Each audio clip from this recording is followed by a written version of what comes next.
Today's story is titled Running from the Devil by Mothuncle. The link to the story is in the description below. Please enjoy. An old truck came wailing through the autumn. The truck had once been white, but years in the rough had degraded the thing into an ugly gradient of browns. Now on the first asphalt in many long miles, the truck serpentined through the cursive country roads of some rolling land dotted by farms. Judd was the man behind the wheel, and he drove like the devil wasn't far behind. In his truck bed, a black tarp whipped in the wind. Judd was caught in a repetitious cycle, checking all his mirrors, then looking over his shoulder just to return and do it all again. There was a break in this routine where Judd looked to see his gas was running out. He pulled into the one and only gas station for miles in any direction. He had made good progress so far. He'd put good distance between his present self and the man he became hours before. He figured he could relax a little. No one would be after him. Not yet. The truck sucked down the sweet fuel while Judd scanned his surroundings regardless. He argued with himself that maybe it's best to keep his guard up. There was an old woman manning the till inside the station, some kind of farmer searching the aisles as well. The old woman stared at Judd in a continuous fashion that he didn't appreciate, but he figured it was benign. A rough hacking erupted just a few feet away, which sent a jolt of adrenaline through Judd. It was a young kid, anywhere from 17 to 22. The kid was at the pump, also filling up, but he was just stricken by a fit of some fierce nature. He coughed and sounded more like a grandfather than someone of his age.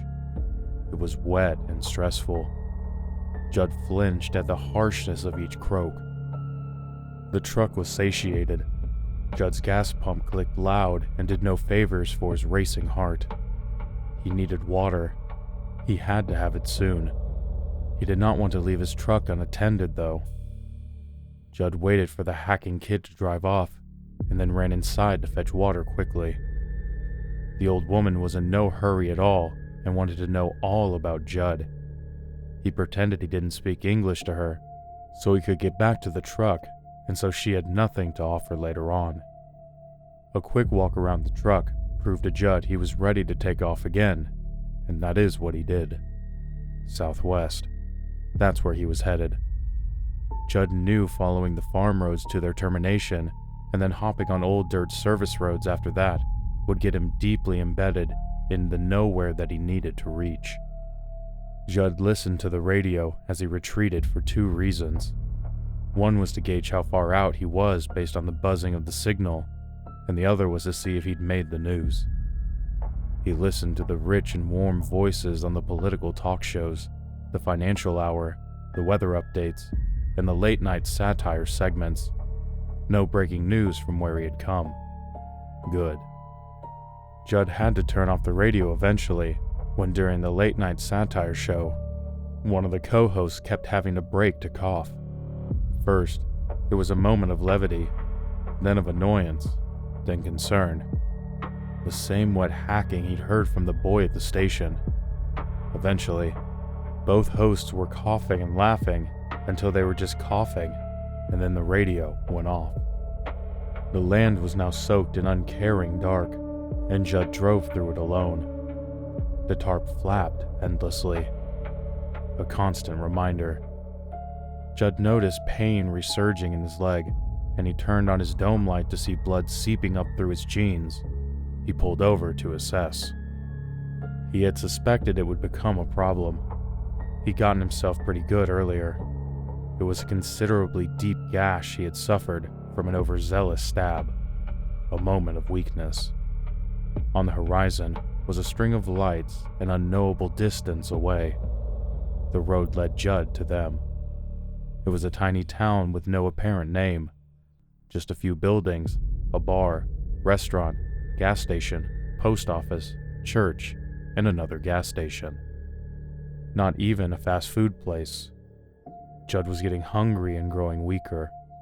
He was hoping a simple drive-through could solve the issue, But his destination did not accommodate for such luxury. If he wanted food, he'd have to leave the truck waiting. He figured the bar would have a kitchen in a place like this. There was likely some factory out in the dark fields with workers that got off at an indecent hour, and they'd need beer and something fried. That's all Judd could fixate on as he drove through the town. Even his bleeding leg offered him little distraction from the idea of a warm meal.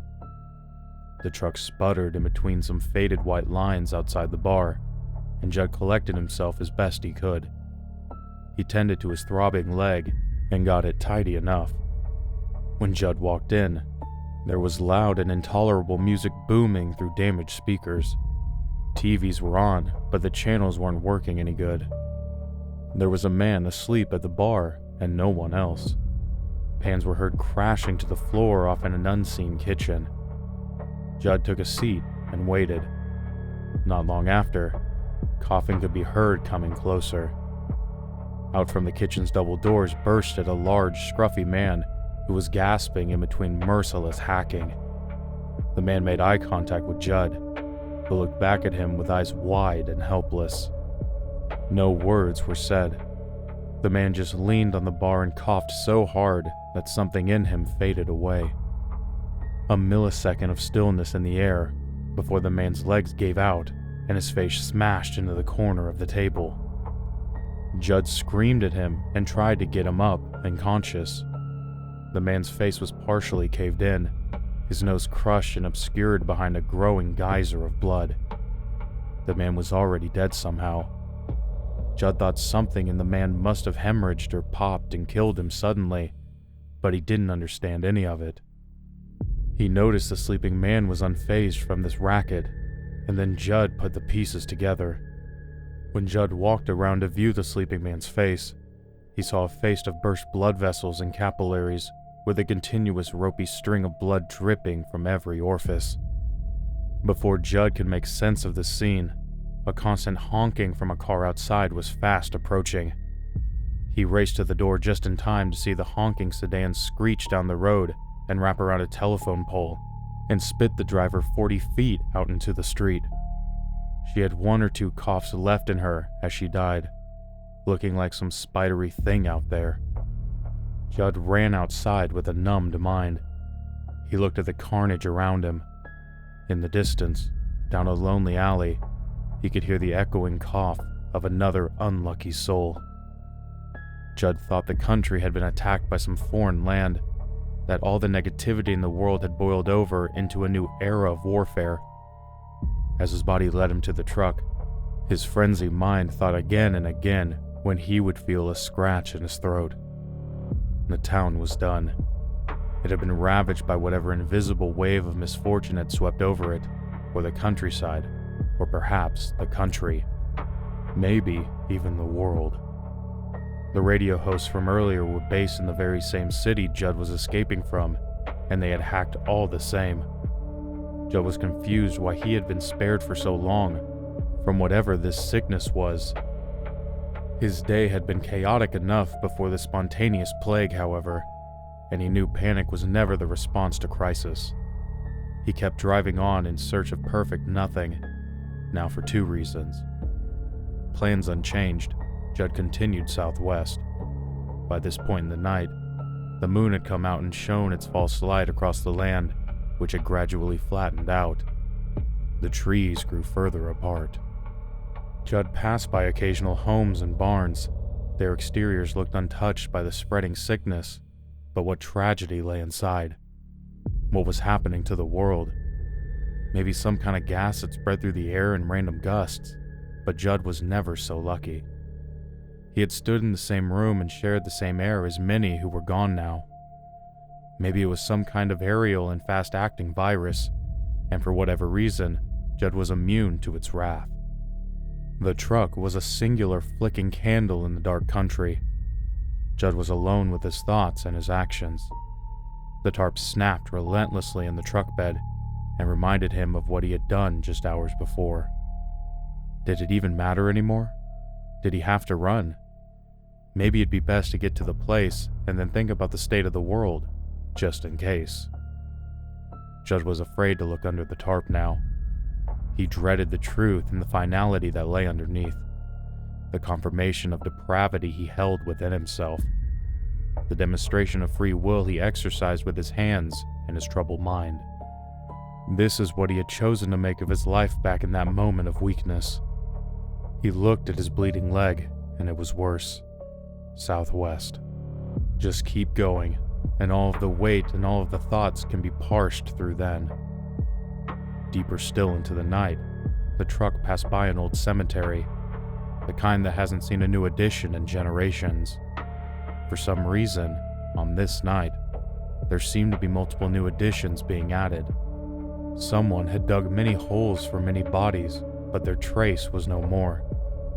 Judd assumed whoever the digger was must have gone off somewhere else to die from the cough. Maybe they were immune too, and were in the process of burying the dead. There was nothing that suggested human progression for miles and miles beyond the cemetery, though. The truck rolled on. An overturned car was spotted unknown miles down the road. It lay upside down in a field of crops, the headlights now a brilliant ray beaming out into the vacuum of flat land. Judd got out and inspected the situation. A dead family, all bleeding viciously from their mouths and noses. The dad had coughed so hard his right eye was hanging by a thread, wetting his cheek before it dried up.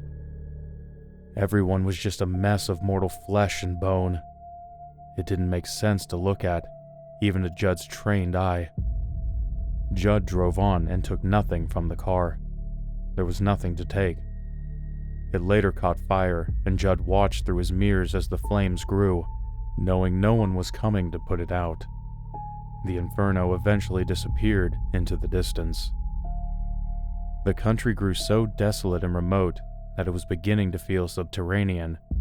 No signs of life whatsoever, and there wouldn't be even if there wasn't an ongoing calamity. Judd allowed his mind to wander some, and thought of the big cities all around the world. He thought of his family he left behind, and even the family of the other side, if they had caught the cough. He figured they were all gone now, a weight he really couldn't feel for some time. He drove on in the same direction, trying to remain impervious to the world. Unexplained shadows could be seen occasionally on the horizon or atop a distant mound. Things moving around under the moonlight. Judd brushed it all off as hallucination from blood loss. He needed to sort his leg out. Judd began to wonder if he could sort his leg out without the help of a doctor, without medicine. Maybe he'd end up dying like his ancestors out in the sea of tall grass. Judd figured dying at this point would be most uneventful, given the state of everything, but something in him was afraid of it. He didn't want to slip away like all the others he had seen coughing. He didn't want to join them, even though he had just contributed to their ranks mere hours ago. The tarp flapped in the wind. The truck drove on. Hours more of unending night and a stubborn moon. Judd became suspicious. Why hadn't the sun rose? He had made it into a land of nothing, that was for sure. But he was hazy on where exactly it was he had intended to go. It was like some kind of automation within his person had put him on this path, and he had subconsciously credited himself as the conjurer of that idea. The truth was, Judd couldn't pinpoint on a map where he was or where he had been driving to in the long night. Southwest. That was all he really knew. Like a migratory bird, that's where he was told to go by a presence within him. Blood memory. So the truck continued on its way, and Judd noticed the gas was no longer burning off. There were no more lights and no more houses, just a lonesome road that no longer sported paint and was free of any signage. Just a road that was paved, but it was anyone's guess who or what had paved it. Maybe it just looked like what Judd assumed was a road. It felt like years on that thoroughfare before Judd started to drive by figures. They were shadowed and vague, people but not people. Judd could just tell. They weren't coughing, and they didn't look like they cared the whole world had fallen ill. They looked into him even though he could not see any eyes. Through no communication but a strange transference of feeling, the figures beckoned Judd to stop driving and get out of the vehicle. Judd kept the truck moving in the only direction he knew to go. The blood loss was getting to be unbearable. Judd could barely lift his leg to brake or hold his eyes open to drive. He was weak beyond measure, hands clammy and cold, arms shaking just from holding the steering wheel, profuse sweating from sitting in place. He hadn't had a meal in so long, and hadn't enjoyed water since the gas station. Judd couldn't even place how long it had been since any of it. 10 hours or 10 generations. All that was certain was that the world was dead, and night would not give. The moon hovered in the same place, taunting Judd with its pathetic reflection of the sun's inviting light.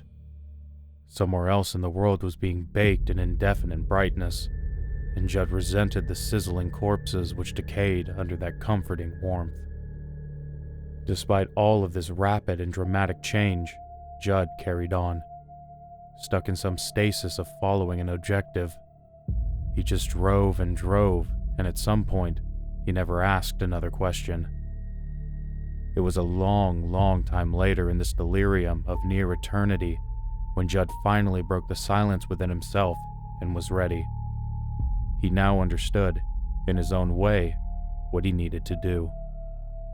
He scanned the horizon one last time and saw there was no hope. No distant lights, no trees, not even grass. It was all just some flat surface now, with the road running straight ahead. Maybe there was something southwest, but Judd wouldn't be the one to find it. Judd's red leg cracked and popped as he finally lifted it from the gas pedal and set it on the brake. The truck slowed and it slowed until it moved no more. Judd sat there looking out at the fake world, indifferent to everything. The silence of it all had grown infuriating. Judd didn't even care at this point if he got locked up or earned the death penalty. Those human concepts sounded comforting. Just to feel the warmth of another person, even if it was a sweaty man stepping on his back and cuffing his wrists. Instead of that, Judd got the endless black sea ahead and behind. He was positive he had driven so far that the past no longer existed, that all of the world behind him was gone forever and hiding in the fold of somewhere else, inaccessible. Even if he turned the truck around, he'd never find it again. Something else finally exited in this vacuum with Judd, but it was nothing to be desired. It was not something moving closer on the horizon, nor a shadowy figure emerging from the ground, or anything else that could be escaped from. It was the tarp in the truck bed, the truth of what lay underneath. The mutilated body that was hastily wrapped up in that cheap tarping was now sitting upright. She was still obscured within the wrapping. Judd got out of his truck. He walked on the phony ground and around the vehicle so that he was standing in front of her reanimated body. The only separation between them was the tailgate and the thin layer of plastic around her. Judd spent a long while just looking at her obscured corpse, accepting that she was in there waiting. He finally thought about her. He thought about when they had first met. It was autumn then, too. He was a janitor, and she was a sophomore. It was cartoonishly idyllic. Those years were long in the past and hazy. If he tried to recall any specifics, it'd likely just be a creative liberty. He sat there, remembering all the years, all those cheesy lines they'd say to each other in confidence, the pet names, the late-night conversations that were likely transformative, but were now just vague noise. All of that meaning and love they had once felt for each other. He remembered the sound of the knife as it snapped through her skin, and though it was so awful, he had to do it again and again. Why? He still didn't exactly know. He knew another woman came into his life, one that excited him and offered a newfound purpose, or so he thought. This woman could fix everything and bring Judd back to that perfect place, the place where he was when he first met his wife. it would be perfect and he could truly be happy, but he'd have to do something about his wife. And so, in a final act of intimacy, Judd clung to his wife and bathed in her blood as the life slipped away from her. At that moment, it all felt so linear to Judd. After that moment, he had a mission. He had been on it ever since, and not once did he think about the other woman and their exciting new life, and not once did he think about his wife who lay under the tarp. All he thought about was driving southwest. As he came and went from his rumination, he found himself still wondering why he did what he had done. He was struggling to understand what problem had been solved by murdering his first love. That's when he realized he was a spineless coward. He realized he was inept and arrogant, impulsive and childish. He realized he was a monster and a murderer. He realized he never deserved her in the first place. He realized that, when he was stabbing her, he had stabbed himself with that same ferocity, and though he tried to ignore its severity, the knife had plunged deep into him and would be the death of him.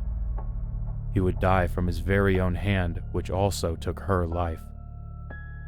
With the last few minutes of energy Judd had, he opened the tailgate and crawled up into the truck bed to be with her. He took the knife he had used to kill them both and cut open the tarping.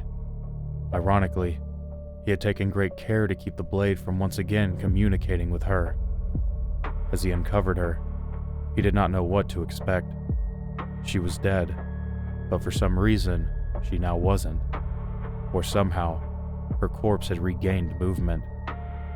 He had to see her one last time and try to understand. He had forgotten about all else. He had forgotten the coughing plague that stole the world, and even forgot that he seemed to have escaped from the world altogether in this new, unfamiliar place. He just wanted to lift the plastic veil which contained her. She was revealed, but Judd did not expect what he saw. Inside the tarp was the skin of his wife, terribly altered. She looked like an animal had crawled inside of her. Her face was deformed and decomposed, her jaw unhinged and swaying.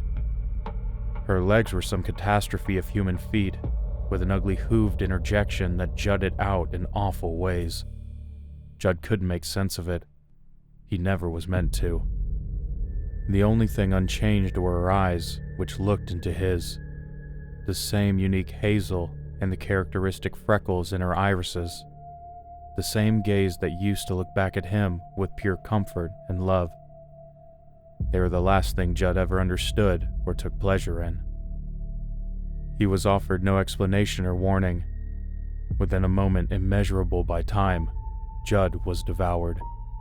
All of him was consumed and digested before being returned to the universe, cleansed and new. Judd and his flaws were no more.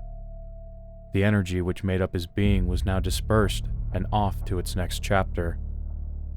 Wherever the world may be, the concept of Judd would never be a part of it again. And it would be a better world, if only by a little.